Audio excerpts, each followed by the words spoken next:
Olá, e aí pessoal? Estamos aqui de volta em mais uma semana. Se já conhece o Sessão às 6, muito bom ter vocês de volta. E aos que não conhecem, muito prazer, sejam todos muito bem-vindos. Me chamo Lucas Ribeiro, criei esse projeto em 2020 para cobrir o mundo do entretenimento audiovisual. E é exatamente o que vamos fazer hoje, mas destacando um filme em especial, Guardiões da Galáxia Volume 3, recentemente lançou nos cinemas e consegui separar um tempo aqui para poder trocar uma ideia com vocês sobre. Infelizmente não consigo ter todo o tempo que gostaria para destrinchar tudo desse filme, porque temos muita coisa para conversar. Vou tentar o máximo aqui, mas com certeza vou acabar deixando alguma coisa de lado, algum personagem, alguma cena importante. Mas se vocês acessarem as redes sociais do podcast, podem continuar trocando ideia e até ter um contato maior. No Instagram estamos como @Sessão às 6, no YouTube como podcast Sessão às 6 e no TikTok como @PodSessão às 6. Então só acompanhar por lá, mandar uma mensagem que adoro saber suas opiniões. Vale lembrar também que o papo será com spoilers. Vou falar um monte de coisa que acontece no começo, no meio, no fim. Então, se ainda não viu e não quer saber o que acontece, olha, recomendo primeiro assistir o filme com calma e depois escutar o podcast, beleza? Bora lá então com a sinopse de Guardiões da Galáxia, volume 3. Espero que gostem.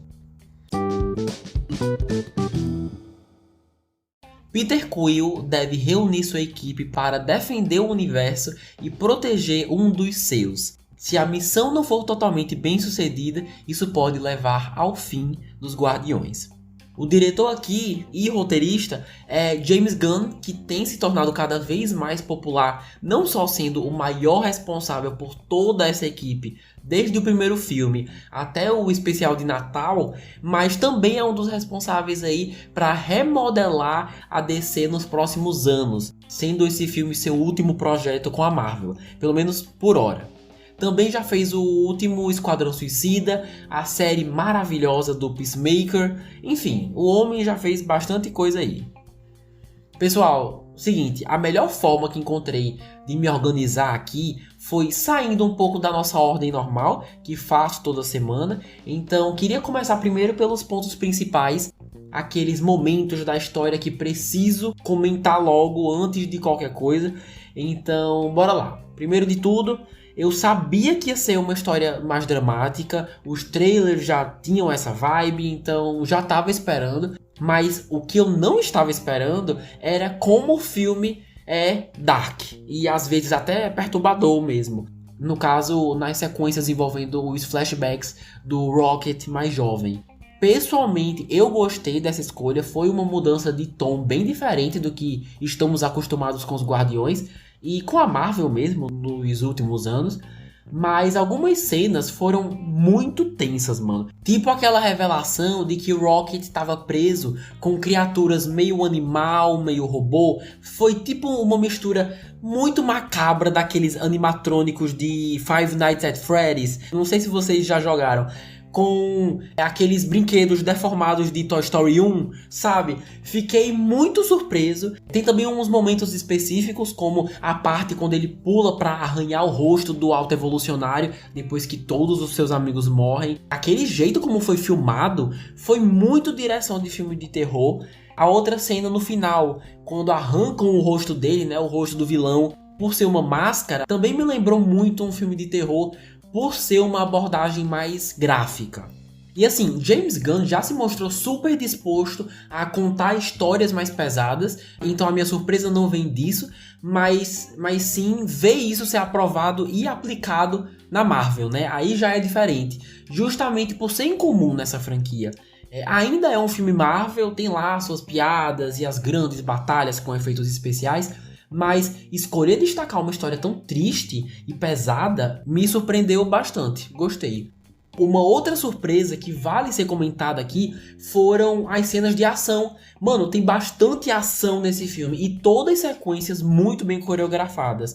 Mas eu destaco a primeira, que começa do nada, logo no início, do Adam Warlock invadindo Nowhere, né? Ou então lugar nenhum, aquele planeta, e enfrentando um por um, lutando com o Groot no ar, quebrando o braço da Mantis. Foi muito caótico esse começo. E trazer uma cena assim tão cedo foi uma ótima escolha para atrair a atenção do público logo de cara.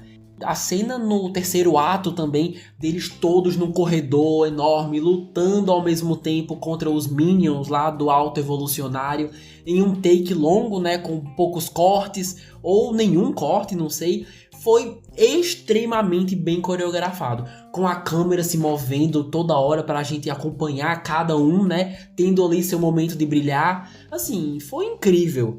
Sequências bem dinâmicas e coloridas do jeito que os Guardiões da Galáxia merecem.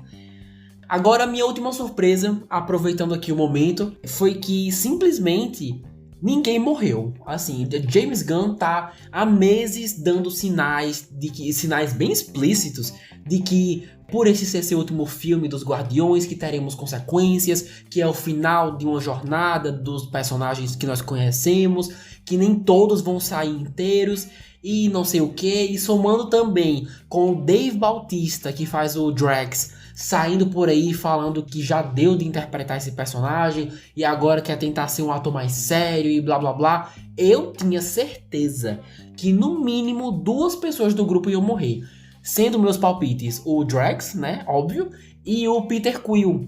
E terminou o filme e ninguém morreu. A minha surpresa vem mais do fato deles terem feito toda uma preparação psicológica durante meses pra na hora não ser nada disso. Mas assim, sendo 200% sincero com vocês, eu fiquei tão aliviado que ninguém morreu, juro, assim, eu entendo de verdade quem saiu do cinema indignado por não ver as consequências que foram prometidas, entre aspas, mas como eu tinha certeza que alguém ia morrer, foi muito fácil me apegar ao que estava acontecendo, né? A história.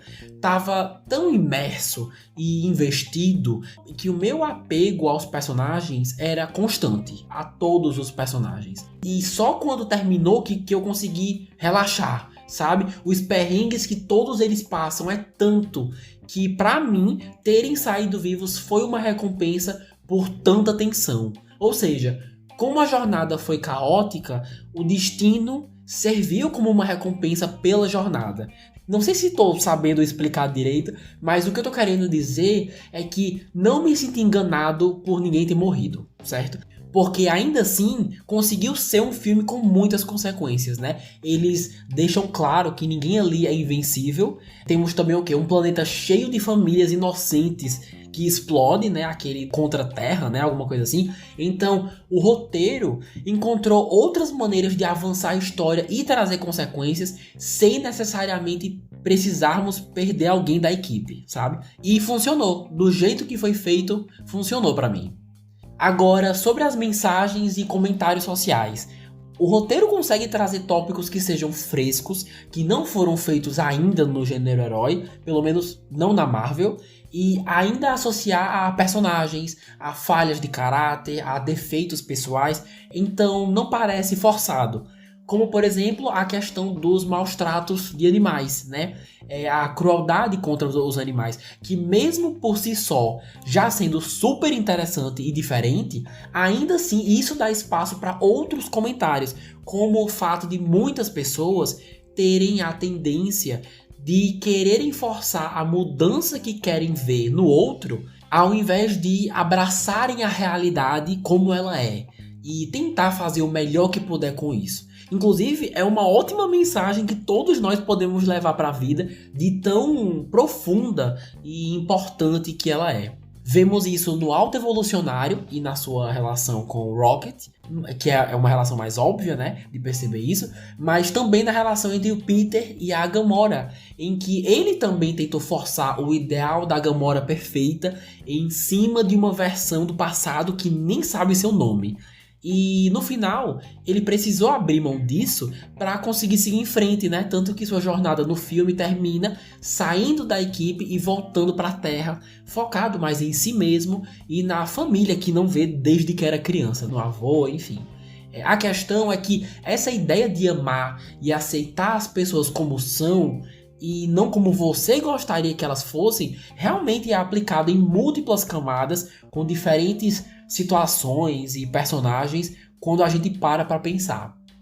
Também tem outras mensagens, mas que também estão nos filmes anteriores, sobre a família não precisar ser a de sangue, mas sim aquela que está do seu lado, né? Que te apoia, a família que a vida deu, digamos assim, apesar de todas as diferenças.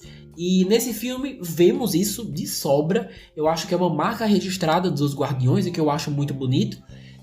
Só ver, por exemplo, a determinação da Nebula ou Nebulosa em querer salvar o Rocket, né? Personagens que há 2 filmes atrás não se suportavam e não tinham nada em comum. Mas antes de falar de cada um, queria destacar uns pontos técnicos super importantes que também me chamaram a atenção e que não tem como não falar.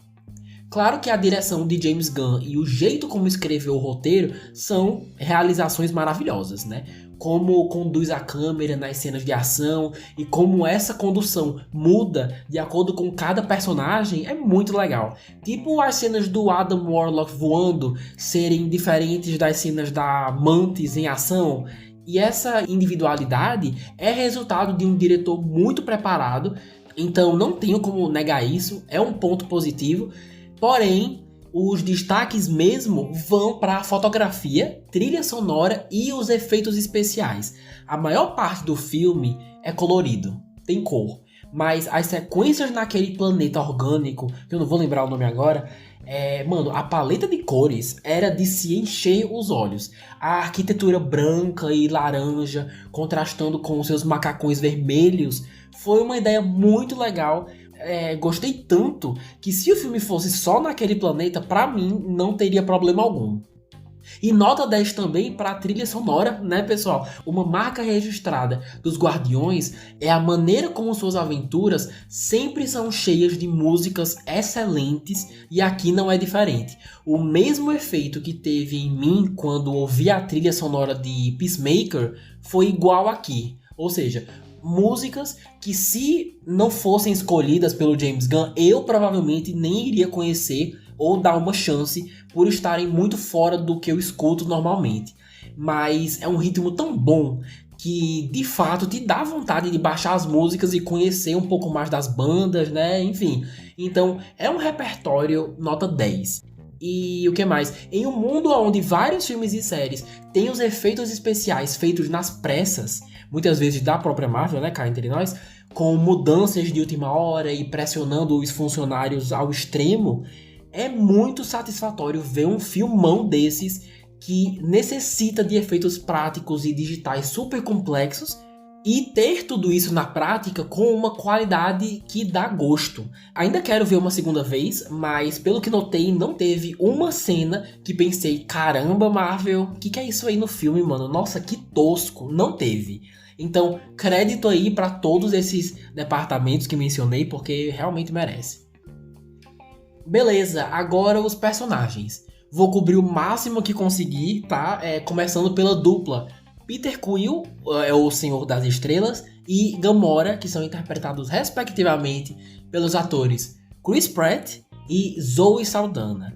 Por mais que eu goste da versão da Gamora que morreu em Guerra Infinita, e realmente foi uma sequência impactante, essa aqui é mais interessante, porque não conhece os Guardiões, não tem aquele apego emocional que nós temos, e a Gamora do passado teve, não viveu nenhum romance com o Peter, é desconfiada, faz tudo pelo dinheiro, é uma saqueadora, né? A própria pirata espacial.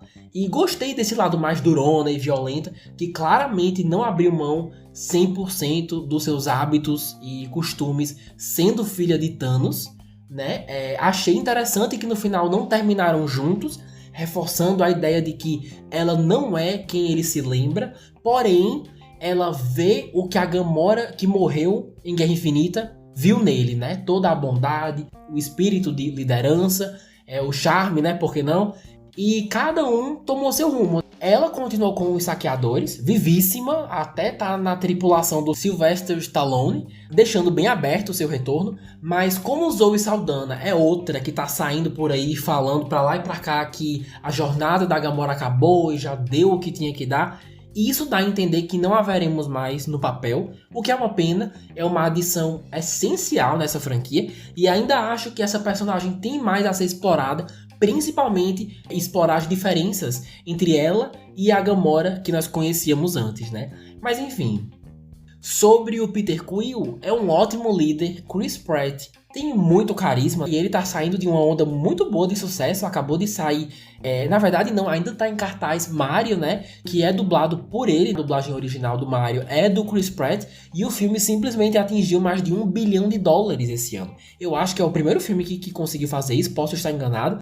E aqui está ele de novo sendo protagonista em mais um blockbuster. Então, repetindo, Chris Pratt tem muito carisma, ele sabe se virar nas cenas mais cômicas e nas dramáticas, e consegue dominar os dois com muito convencimento, e é muito nítido como a perda da Gamora afetou a sua vida, e começar o filme bêbado, precisando de ajuda para voltar para a cama, foi uma escolha que não estava esperando, e sair disso para vou dar o meu sangue para salvar meu melhor amigo, acabou sendo uma postura bem necessária, né? E que diz muito sobre o quão disposto ele tá para salvar aqueles que ama.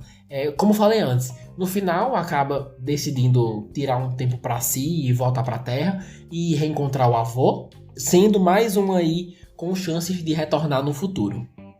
Logo em seguida temos ele, né, o dono do filme, Rocket Raccoon, com a voz do super talentoso Bradley Cooper, mas quem fez a captura de movimento, vale lembrar, e até deu a voz do Rocket nos flashbacks, né, como criança, foi o Sean Gunn, que é o irmão do diretor James Gunn, que também é o Kraglin, sabe, aquele cara que tá aprendendo a usar aquela flecha louca, pronto, é ele que fez tudo isso. Mas focando aqui no Bradley Cooper, eu nunca vou saber como que ele faz a voz do Rocket, cara. Porque a voz do Bradley é uma coisa, se vocês prestarem atenção. E quando ouço o Rocket, pra mim é outra coisa completamente diferente. O cara desaparece e vira o personagem. Isso só pela voz, né? Então assim, se eu não vejo o nome dele nos créditos, mal dá pra saber que ele tá ali, no elenco. E isso é algo positivo, né? Sinal de que é bom no que faz, é um ótimo ator, todo mundo já sabe disso, e esse filme é mais um exemplo. Sobre o Rocket mesmo, mano, é o meu personagem favorito. Ele e a Mantis, na verdade. Amo os dois, e quando paro pra lembrar que ele começou como um caçador de recompensas, fazendo dupla com o Groot, também com aquela personalidade de ser desconfiado de todo mundo. Agora terminou a trilogia vivo, graças a Deus, e sendo o líder da nova formação dos Guardiões. A gente vê como houve um crescimento aí. Terminei o filme o admirando ainda mais, porque como conseguiu ser o destaque da vez, vemos menos do seu lado engraçado dos filmes anteriores e bem mais da sua vida, da sua infância, com os flashbacks muito tocantes, em que foi através das experiências genéticas loucas do autoevolucionário que se tornou o Rocket que conhecemos. Então, essas cenas do seu passado só nos fizeram conhecê-lo ainda mais, conhecer uma parte da sua vida que não queria que ninguém conhecesse, e agora sabemos por quê. Não só pelo modo como foi tratado, mas também pelo destino que seus amigos tiveram, né? E que no fim das contas ele foi o único a fugir e sobreviver. Cara, tem uma fala incrível da Layla, né? Aquela... É um furão? Eu não sei o nome do animal. Mas enfim, a Layla, a primeira que morreu, quando o Rocket tá indo pro céu, ela fala uma coisa incrível. Eu não vou lembrar exatamente as palavras certas, mas foi algo tipo...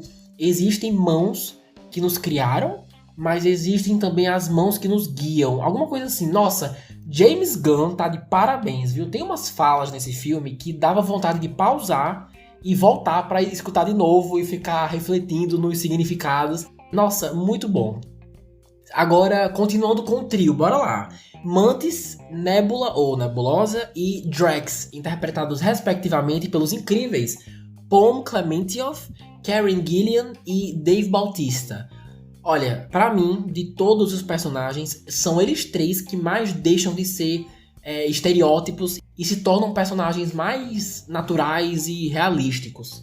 Não necessariamente estereótipos, mas com certeza foram os que mais mudaram desde que apareceram pela primeira vez.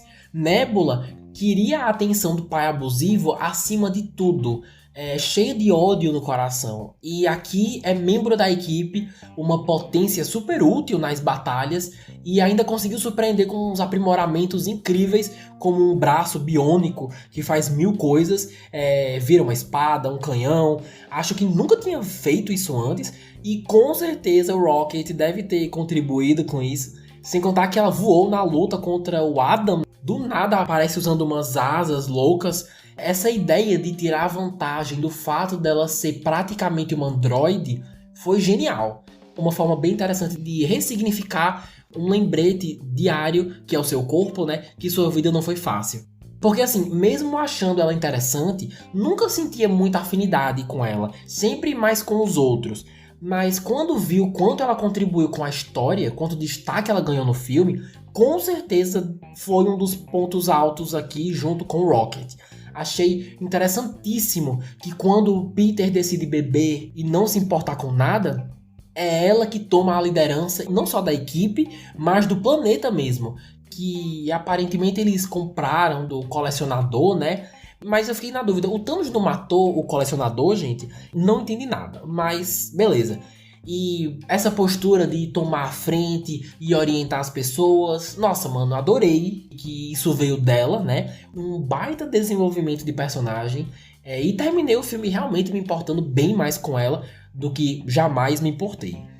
Agora, sobre Drax e Mantis, é uma dupla que sozinhos já entregam tudo, né? Todas as suas interações rendem um entretenimento assim maravilhoso. Eu assistiria uma série de 80 temporadas com eles dois, de tão incríveis que eles são juntos. Tipo quando ele convence ela de subir na moto, dizendo que iam voltar pra nave quando eles claramente iam na direção da treta. Essa vibe irmãos, acho ótima. E pensar que assistindo o volume 2 eu queria que eles fossem um casal. Mas enfim, hoje eu não vejo mais isso, tá? A diferença dos dois, de quando foram introduzidos pra agora, é surreal. Ele era movido na base das emoções, né? Sempre muito emotivo, com muita raiva, mas com razão, né? Ele queria vingança pela morte da família e tal. Sem entender nada de metáforas, levava tudo a sério. E agora, continua um crianção, mas tem reações bem mais orgânicas e termina sendo uma figura paterna para todas aquelas crianças resgatadas. Olha, pra mim, esse foi o final perfeito desse personagem. Aquece muito o coração. Aquela cena final dele, finalmente dançando com todo mundo, mesmo sabendo que no começo ele tinha dito que dançar é pra idiotas, realmente dá uma aquecida no coração, sim, sabe? E ela teve uma jornada parecida. Começou entendendo tudo ao pé da letra no volume 2, com uma inocência absurda, sendo a secretária do ego, que agora sabemos que é o seu pai, e percebemos o quanto aquele tratamento era errado, né? E hoje ela é um ser incrível, que ainda tem uma inocência, e tudo bem, é uma parte dela, eu gosto disso, mas bem mais presente nos grandes acontecimentos. Sabe lutar e luta bem, é bem criativa com o uso de seus poderes, é uma ótima amiga, é uma ótima irmã e termina a trilogia começando uma jornada pessoal, indo sabe sei lá pra onde, né? À procura de autoconhecimento. Ou seja, todos seguem vivos e com destinos interessantes. Espero de verdade vê-los mais uma vez, todos eles, juntos de preferência, mas infelizmente atores como Zoe Saldana e Dave Bautista, como já falei, deram a entender que é isso para os seus personagens, que já deu. Mas o bom de seus personagens não terem morrido é que se as coisas não saírem como eles imaginam, né, fora da Marvel, e depois mudarem de ideia, é possível, né? Então fico na esperança aí de que a porta da Marvel esteja sempre aberta para eles. E por último, temos o Alto Evolucionário, que é interpretado por Chakuri Awuji. Não sei se pronunciei certo, espero que sim. O conheci assistindo Peacemaker, onde faz um ótimo trabalho. E agora que ganhou um baita destaque aqui como antagonista, não decepciona. Na verdade, ele tá ainda mais incrível aqui. Saber que a grande rixa entre ele e o Rocket é porque não aceitou que uma criação sua seria mais inteligente do que ele mesmo é uma provocação muito interessante. E pelo que entendi, o Rocket foi o único que com o tempo passou a ter seus próprios pensamentos e ideias para o futuro. Enquanto os outros, as suas outras criações, só sabiam o que fazer com base na repetição de tentativas e erros. E isso diz muito sobre seu ego, que ele de fato se vê como um deus por ter criado civilizações inteiras, como eles deixam claro. É como se a relação deles dois fosse que nem a do cientista louco e do Frankenstein. Só que se o cientista louco tivesse inveja da própria criação. É bem intrigante, bem intrigante. Se o filme tivesse mais 1 hora só para explorar isso, eu ia achar o máximo. Infelizmente, Alta Evolucionário acabou sendo mais um vilão de muitos, que morreu no primeiro filme em que foi introduzido, o que é uma pena, porém, é realmente um dos melhores vilões da Marvel que eu já vi nos últimos anos. E assim, se eu fizesse um top 5 melhores vilões, esse muito provavelmente estaria na lista. Crédito de um roteiro muito bem feito, que soube expressar bem as vontades e desejos desse cara, e crédito também pro Chukuri Awuji por uma performance super convincente e simplesmente fenomenal. Certo, saindo dos personagens, agora eu queria bem rápido trazer uns pontos da história que não foram ruins, mas poderiam ter sido melhores ao meu ver. Inclusive, se algum desses pontos só tivesse sido falta de atenção minha, por favor me avisem. Primeiro, se vocês pararem para pensar, tiveram 2 situações em que o Peter Quill podia morrer, quando pulou daquela nave com aquele cara e quando fugiu da nave explodindo no final. E nas 2 vezes, eu assistindo me perguntava, mas ele não tinha aquele capacete, aquele visor que permite respirar no espaço? E também não era ele que tem aqueles jatos nos pés? E do nada, sumiu tudo. Peter ia morrendo no final do filme por não estar usando aquele capacete que até então usou em todos os filmes. E aqui, sumiu. É o único motivo pelo qual eu teria achado a morte dele uma bosta, se ele de fato tivesse morrido ali, porque poderia ter sido totalmente evitada, e ainda mais por ele mesmo, né? Com os equipamentos que já vimos que ele tem nos filmes anteriores. Então, assim, não sei se James Gunn esqueceu disso, ou se esses equipamentos quebraram em algum filme, e eu que não lembro. Mas, enfim, foram coisas que passaram pela minha cabeça nesses momentos. Já outros momentos é mais falta de contexto mesmo, a minha queixa. Por exemplo, o Alto Evolucionário tinha um poder, né? Ele conseguia controlar algumas pessoas, eu não sei explicar. E a questão é essa, além de ser um louco e desequilibrado, tinha um tipo de telecinese, mas nunca chegaram a explicar isso. Como se por algum motivo não precisassem. Como se não fosse importante o suficiente para ser explorado. Mas, gente, se o vilão tem poderes, seria legal saber o mínimo, né?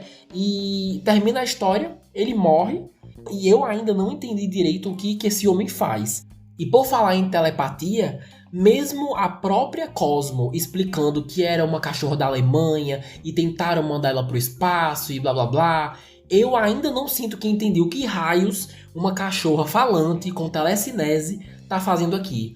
Ela foi útil? Foi muito útil. É uma fofa a Cosmo. Mas senti que ela entrou no grupo do nada. E o fato de ninguém se dar o trabalho de explicar como uma cachorra tem telecinese, eu acho meio preocupante, assim. Porque aonde eu moro, isso não é normal, né? Então, ainda não me desce essa Cosmo, sabe? Achei muito jogada. Outra coisa, aquele planeta Nowhere, né? O lugar nenhum, sempre foi uma nave, porque eu achei tão aleatório o Kraglin indo salvar o dia, trazendo o planeta inteiro junto com ele, porque você acaba trazendo também gente inocente junto com você nessa nave, entende? Então, assim, achei meio sem noção essa ideia de transformar o planeta em uma nave, em uma grande nave. Reconheço que pra chocar e trazer o elemento surpresa foi legal, funcionou, mas infelizmente acaba sendo aquela coisa de filme que é melhor nem pensar, sabe? Que pensar só vai piorar a experiência. Então teve isso, foi meio chato. E a última coisa que eu queria trazer são os poderes da Mantis. Falei isso no podcast do especial de Natal dos Guardiões e repito aqui. Ela não era só uma empata, gente, um ser capaz de saber a emoção das outras e até induzir uma sensação. Desde o especial de Natal, que inclusive se você ainda não ouviu o podcast, recomendo bastante, vou deixar o link na descrição se quiserem ouvir depois. Ela tem feito umas coisas nada a ver com emoções e aqui igual, mano, praticamente controle mental mesmo. Ela manda e os outros obedecem. E como ninguém se dá o trabalho de contextualizar isso, eu fico meio perdido quanto a esse lado da personagem, entende? Porque depois das coisas que ela manda os outros fazerem, definitivamente não é uma empata. Aí ficam as dúvidas. É um processo evolutivo isso? Ela já sabia que essas mudanças iam acontecer? Isso é comum na sua raça alienígena? Assim, só Deus sabe, né? E, infelizmente, nós, meros mortais, ficamos por isso mesmo. Sobre as cenas pós-créditos, bora lá, temos duas. A segunda não é nada demais, só uma conversa entre o Peter e seu avô, uma interação descontraída na Terra mesmo, com o avô lendo uma matéria no jornal sobre o Kevin Bacon, contando como foi ser abduzido por alienígenas. É uma baita referência aí, adorei. Mas, assim, fora isso, nada demais. Já a primeira cena é mostrando a nova missão da nova equipe dos Guardiões da Galáxia. E o destaque aqui é a nova formação, que é qual? Temos Adam Warlock, que entrou pro grupo. Temos Groot, Rocket, liderando. Kraglin, aquele carinha da flecha. Cosmo, não sei como. E uma menina super aleatória, que é uma das sobreviventes da fuga do Alto Evolucionário. Assim, acho que ela tem poderes, não entendi. Minha primeira reação com essa formação foi: que coisa fraca, meu Deus, que formação meia boca. Eu faria o quê? Traria de volta Mantis e Nebula, manteria Groot, Adam Warlock e o Rocket, e deixava a menina estranha, o Kraglin, Cosmo como reservas ali no canto, que nem num time de futebol mesmo. Ah, e depois de um tempo, eu traria de volta também o Peter, porque bem no finalzinho mesmo, da última cena, pós-créditos, aparece uma frase dizendo que o Senhor das Estrelas vai retornar. Então, com certeza o veremos outra vez. Minha única questão com o personagem do Adam Warlock é que, apesar dele ser visualmente interessante, ele me lembra muito a Capitã Marvel. Não sei se vocês tiveram a mesma impressão. Ah, mas ele é fiel aos quadrinhos. Mano, ele lembra muito, muito. Emite uns raios pelas mãos, consegue voar, até mesmo na atmosfera, né? Isso não é um problema pra ele, como vimos na prática. É super forte também. Então, se ele é igual a ela, não seria melhor se a Capitã Marvel só entrasse pro grupo? Eu acho que ela super combinaria com a vibe dos Guardiões. Acho que seria muito legal de assistir. E também já foi feito nos quadrinhos essa participação dela no grupo, então ainda por cima estariam sendo fiéis ao material original. Acho que o Adam também já foi membro nos quadrinhos, mas enfim, são seres tão parecidos que não vejo a necessidade dos dois existirem na Marvel. Ainda mais os dois sendo seres da parte do espaço, né?